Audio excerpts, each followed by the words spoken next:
இன்னைக்கான டாப் சம்பவங்கள் என்னென்னு பார்ப்போம். அதுல ஃபர்ஸ்ட் மின்வாரியத்துல 15,000 பேரை வேலையில அமர்த்த போறாங்க. ஏற்கனவே 300 பேருக்கு ப்ரொமோஷன் கொடுத்துருக்காங்க. இப்போ புதுசா 15,000 பேருக்கு வேலை கொடுக்க போறாங்க. செகண்ட், ரீசெண்டா 30 ஹார்ட் டிஸ்க் திருட்டு போன வழக்குல 2 பேரை கைது பண்ணியிருந்தாங்க. இப்ப அதை சிபிசிஐடிக்கு மாத்திருக்காங்க. தேர்டு, டிவிக்கு ஆட்சிக்கு வந்ததுக்கு அப்புறமா கரண்ட் கட்டு அதிகமா நடக்குதுன்னு சொல்றாங்க. அதுக்கு நிறைய காரணங்கள் சொல்றாங்க. அதனால இபி ஆபீஸ்ல இருந்து அதிரடியா ரெய்டு போயிருக்காங்க.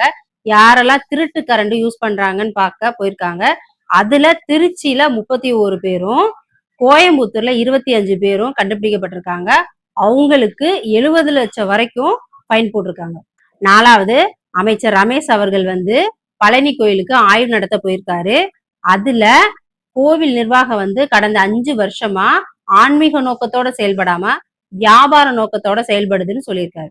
அஞ்சாவது, யூடியூபர் மாரிதாஸ் அவர்களை கைது பண்ணியிருக்காங்க. அவர் தொடர்ந்து டிவிகேக்கு அகைன்ஸ்டா விமர்சனம் பண்ணியிருந்தாரு.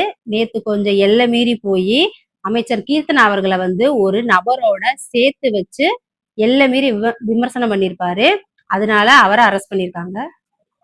ஆறாவது, முதலமைச்சர் விஜய் சார் நார்வேல நடந்த செஸ் போட்டியில வின் பண்ண பிரக்யானந்தாவை கூப்பிட்டு பாராட்டி அவருக்கு 50 லட்சம் ரூபாய் கேஷ் கொடுத்திருப்பாரு.